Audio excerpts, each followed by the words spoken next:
झालेली आहे. यामध्ये 23 आमदार गैरहजर राहिले आहेत. उद्धव ठाकरे यांनी सुद्धा याबद्दल नाराजी व्यक्त केलेली आहे. तसंच महाविकास आघाडी आता कारण 6 खासदार फुटल्यानंतर चिंता व्यक्त केली आहे. नाही, साहजिक आहे, काळजी वाटणं साहजिकच आहे. आणि असेंब्लीमध्ये मी देवेंद्रजींचंही भाषण तुमच्याच चॅनलवर ऐकलं आणि आमच्याहीकडून आमदारांच्या बाबतीत दोन्ही बाजूनी असं वाटतंय की फार लोक तिथे संसदेत असेंब्लीमध्ये नसतात, विधान भवनमध्ये नसतात, असं भारतीय जनता पक्ष म्हणजे सत्ताधारी पण आहे विरोधात असंच सगळीकडे चित्र दिसतंय. आमचे आमदार कुठे होते हे माहिती आहे. जयंतरावांच्या घरीच लग्न होतं, त्याच्यामुळे जयंतराव सांगलीला होते. रोहित काल पंढरपूरला होता. त्या तुम्हाला सगळ्यांना ते माहितीच आहे, त्याच्या सोशल मीडिया प्लॅटफॉर्मवरच सगळं. त्याच्यामुळे आमचे आमदार कुठे होते हे आम्हाला माहिती आहे आणि ते आधी सांगून गेले होते. बाकीच्यांचं काय आहे मला वाटतं बंटी दादा किंवा या सगळ्यांकडून आज उद्यामध्ये तुम्हाला मुंबईत कळेल. आहेत ते तिथं जी जिल्हा निवडणूक होती जिल्हा बँकेची, तिथं मात्र ते महायुतीसोबत आले. म्हणजे थेटपणे ते महायुतीच्या बाजूनं लढतात. अंबादास दानवे ठाकरेंचे आमदार तिकडे हे खासदार फुटलेले आहेत. असं असताना पुन्हा ते महायुतीसोबत महाविकास आघाडीमध्ये जर विचारलं असं एक चित्र आहे. हे बघा, बँकेचं इलेक्शन हे सहकारचं इलेक्शन. अनेक वेळा आता तुम्ही ती मुंबईची बँक बघा, सगळ्या पक्षाचे लोक त्या होते. त्याच्यामुळे सहकारमध्ये राजकारण आणू नये अशी आमची, किंवा संस्थांमध्ये राजकारण आणू नये ही आमची नेहमीच भूमिका भावना राहिलेली आहे. त्याच्यामुळे या ठिकाणी एखाद्या बँकेत किंवा कुठल्याही सहकारी संस्थेमध्ये पक्ष हा बाहेरच असला पाहिजे आणि त्याच्यात कोणी काय करत असेल त्याच्यात हा फार काही आपण विचार करू नये. सध्याचे खासदार एकनाथ शिंदेच्या शिवसेनेमध्ये गेले अशी एक माहिती आहे की या खासदारांना एकनाथ शिंदेच्या पक्षामध्ये जाण्यासाठी फडणवीसांची शिष्टाई महत्वाची ठरली. अनेक खासदारांची इच्छा होती की आपण भाजपचं कमळ हाती घ्यावं. तो एकनाथ शिंदेकडे जात नव्हता म्हणून हे सगळं फडणवीसांनी शिष्टाई केली आणि ऑपरेशन टायगर सक्सेस झालं.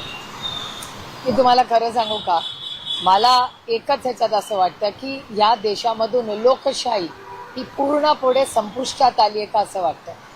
घर पक्ष फोडा, आता निवडून आले 2-2.5 वर्ष झाले, 29 मध्ये आहे ना इलेक्शन, घाई कसली.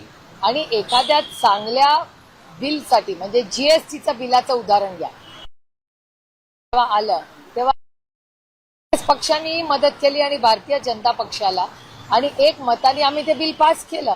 एखादं तोडो फोडो जोडो हे करण्याची गरज आहे का?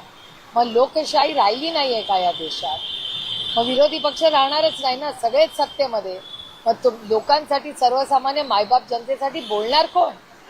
अशी परिस्थिती झालेली आहे या देशात. महाविकास आघाडीचे 13 आमदार काल खरंच बैठकीला नव्हते का? त्यांची यादी समोर आल्या, तुम्ही काय फॉलोअप घेतलंय का? नाही, आमचे राष्ट्रवादी काँग्रेस पक्ष याचे आमदारांचं शशिकांत शिंदेजींना कालच सगळं इन ॲडव्हान्सच माहिती होतं.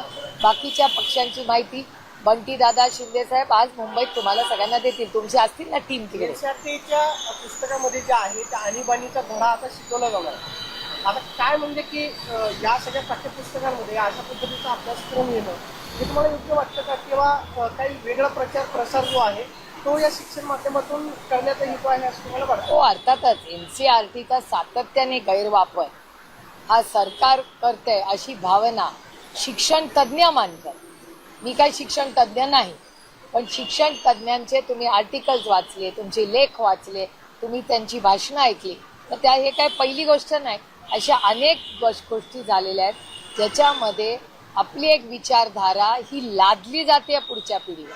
आणि दुर्दैव आहे की आजचे सत्ताधारी हे शिक्षण पुढे करून जे नवीन गणित बांधायचा प्रयत्न करतायत हे देशाच्या ऐक्यासाठी आणि नवीन पिढीच्या विचारधारेसाठी हे घातक पुढे ठरू शकतं अशी शक्यता नाकारता येत नाही. ठाकरे बैठकीमध्ये बोलताना असं म्हणाले की आपण आतापर्यंत महाविकास आघाडी म्हणून एकत्र होतो, मात्र आता आपण खरंच महाविकास आघाडी म्हणून एकत्र आहोत का याची विचार करण्याची गरज आहे.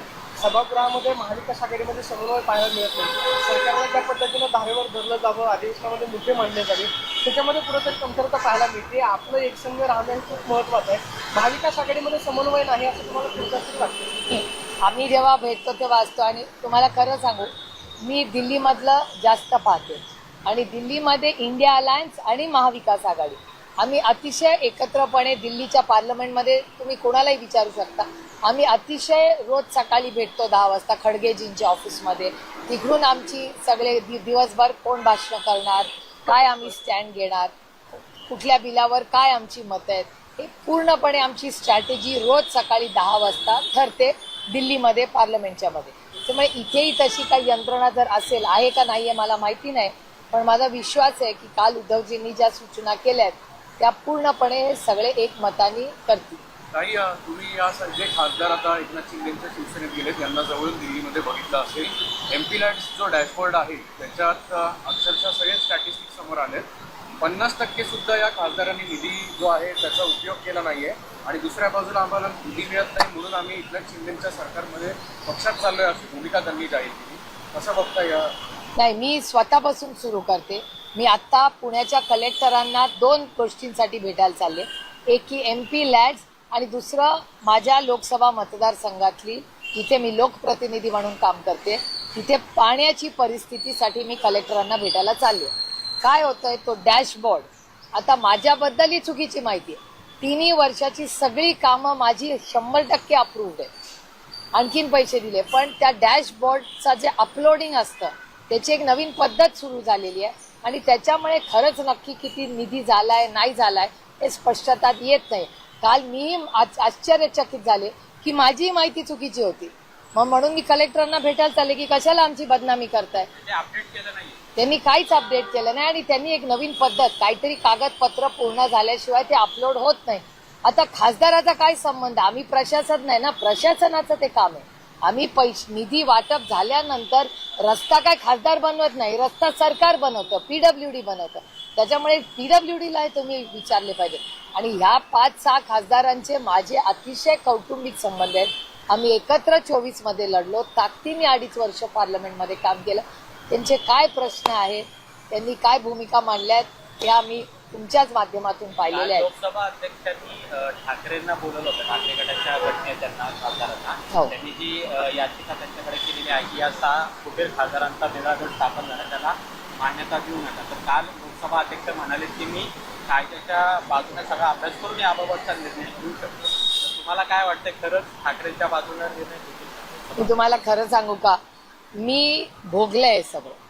उद्धवजी म्हणजे शिवसेना आणि आम्ही election commission to supreme court, तारीख पे तारीख, हे आम्ही पण भोगलंय ना. त्याच्यामुळे मला काय कुणाला न्याय मिळेल त्याची फारशी काय मला अपेक्षा नाही. कारण का मी आहे ना, मी हे सोचलंय ना सगळं.